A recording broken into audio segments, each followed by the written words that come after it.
Buenas noches. Ya estamos aquí en la cita que se había confirmado desde hace 8 días con los Gustavos. Para mí es un placer estar aquí. A Gustavo Bolívar tengo la fortuna de conocerlo hace muchos años, de trabajar con él hace muchos años.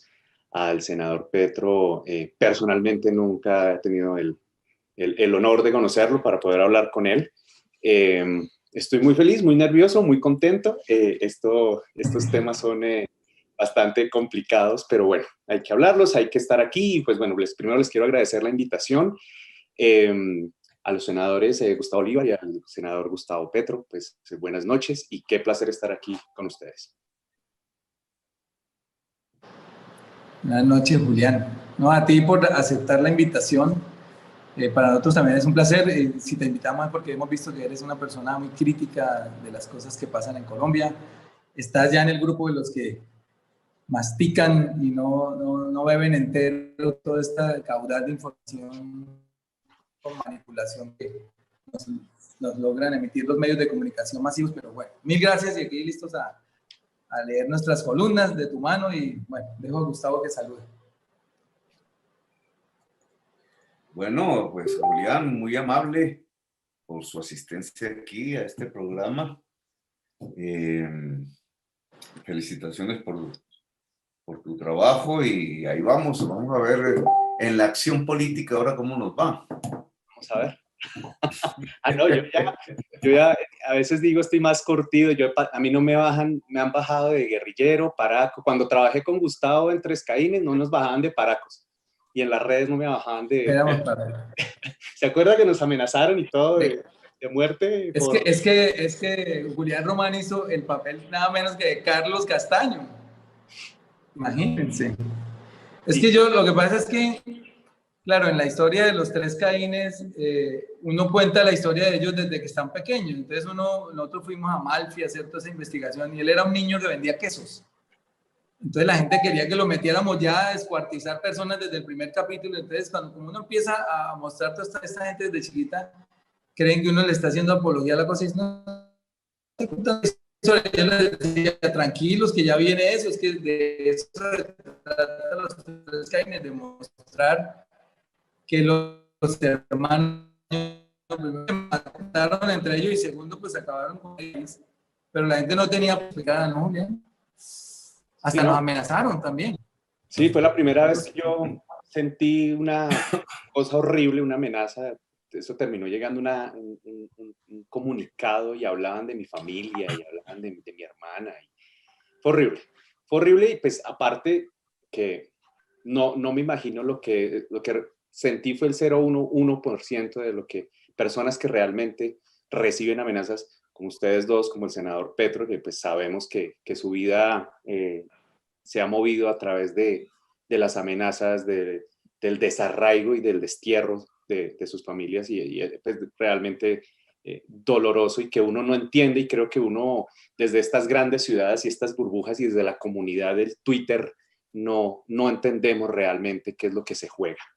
Yo creo que mucha gente aquí que está conectada conoce los debates del senador Petro. Muchos que han quedado en la memoria y en la cabeza pues absolutamente de muchas personas por lo que acontece, por la investigación y lo que pasa. Y estoy completamente seguro que mucha gente quiere hoy saber del último debate, senador Gustavo Petro, que lo vimos y pues no ha sido tendencia en redes, como siempre ha estado ausente de muchas cuentas y de muchos medios que parece que no hubiera pasado absolutamente nada. Vamos a hablar de obviamente ese debate, pero yo quisiera empezar preguntándole, senador Petro, cuando pasan estos debates, ¿después qué? ¿Qué viene después de un debate de esto? ¿Sí va a pasar algo? ¿No pasa nada? ¿Se queda la información ahí? Pues, Julián, mira, por mi experiencia en este tipo de debates, que ya es larga porque yo llevo 20 años, y hay unos que pasan desapercibidos, digamos.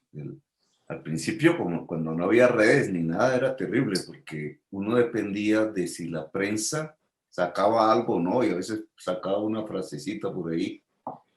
Y quedaba todo, digamos, toda la actividad de control político que se puede hacer en el Congreso, no había transmisión en Señal Colombia, pues quedaba dependiendo de si un medio quería sacar algo o no. Generalmente sacaban lo que decía el gobierno y no lo que decía el parlamentario que hacía el debate. Eso cambió con las transmisiones por Señal Colombia. A mí me ayudó muchísimo porque me hizo conocer y a través de ese medio prácticamente todos mis debates sobre la parapolítica se hicieron. Y por ahí están con muy mala imagen, pero grabados en YouTube. Quedaron ahí por lo menos. Ahora es mucho más fácil con las redes, etcétera, pero no todos los debates tienen incidencia, digamos, en la vida política del país. Algunos. Y yo creo que eso es lo que ¿Depende lo de qué? define por sí solo. Es un problema como de olfato. En primer lugar, saber definir un tema en el momento que toca. Ujú. Entonces, digamos, cuando Uribe estaba iniciando todo ese tema de la negociación y de la entrega del Estado al paramilitarismo, porque eso era, no era, todo se volvió diferente, pero en un proceso muy largo en donde intervino en parte el Congreso, que también estaba dominado por los paramilitares, y sobre todo la Corte Constitucional, pero esos hechos se produjeron precisamente porque hubo los debates. Si no, lo que hubiera hecho Uribe era una entrega del Estado, eso le llamaban la refundación de la patria. Ujú. El primer proyecto de referendo del país y que Uribe presentó, tenía un artículo ahí, no me acuerdo si era el octavo, yo hice un debate de eso, porque el artículo ni más ni menos decía, si lo hubiera aprobado el pueblo, que el presidente quedaba facultado para volver congresistas. Ahí ya había ya no era el pueblo eligiendo congresistas, sino era el presidente nominando congresistas. Y decía, en un número plural. Y un número plural es más de dos, puntos suspensivos. Podía nombrar 50 si quería, 80, 100. De los grupos armados, decía así, de los grupos armados que hicieran un proceso de negociación con el gobierno. Y los grupos armados que hacían una negociación con el gobierno era el paramilitarismo. Entonces el presidente de ese momento lo que quería era nombrar senadores a 20, 30 paramilitares más de los que ya había, que tenían el 35% del Senado, y eso hubiera implicado prácticamente que las leyes se hacían de acuerdo al paramilitarismo, que es el mismo narcotráfico. El narcotráfico es Pero estuvieron el paramilitarismo del ejército. a esto. Sí, estuvimos muy... Lo que pasa es que el pueblo, y eso fue sorprendente, mire la paradoja, cuando salió el referendo, sucedió todo lo contrario que sucedió con el plebiscito por la paz, que sucedió con la elección de Duque. Yo no me acuerdo qué año era ese, pero cuando salieron a votar, porque entonces la política de nosotros fue no votar. Y eso necesitaba un umbral. Y no pudo Uribe conseguir el umbral. Y por eso ese artículo, ni ningún otro, pasó. Es más, creo que la Corte Constitucional alcanzó a sacarlo, sin mencionar mucho, sin desatar el debate. Pero total es que Uribe no pudo hacerlo. Y entonces empecé mis debates sobre la parapolítica, que fueron muy difíciles.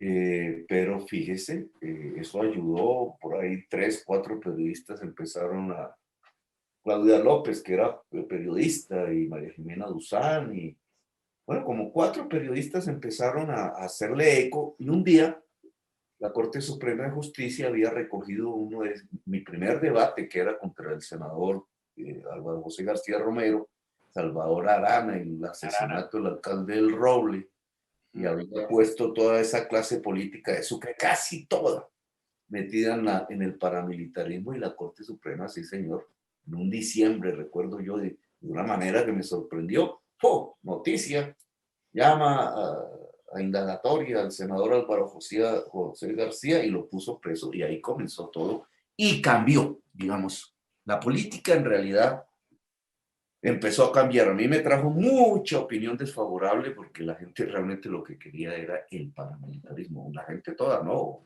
un sector muy grueso. Eso yo no lo comprendía. Yo decía, pero ¿cómo va ahora a resultar que la gente aplaude a los paramilitares? Pero aplaudían a Uribe, aplaudían a los paramilitares. Lo que querían era sangre, muertos. Y sangre fue lo que hubo. Y miles de muertos, jovencitos ahí fusilados. Aparte, perdón, lo interrumpo, senador. Había como una imagen de libertarios, como era un poco lo que hacíamos en la serie con Gustavo Bolívar. La gente me decía cuando veía la serie, es que yo pensaba que los paramilitares eran unos campesinos que defendían unas tierras de la guerrilla, pero realmente la gente no entendía lo que son o lo que se convirtieron en los 90, ¿no? Pues yo le atribuyo mucha responsabilidad a la prensa, la verdad sea dicha. Las relaciones con la prensa son bastante... son buenas y son malas al mismo tiempo. Hay una relación, hay cómo se dirá la palabra que se usa ahí. ¿Amor y odio? Sí, son de esas relaciones que hay pasionales, ¿no?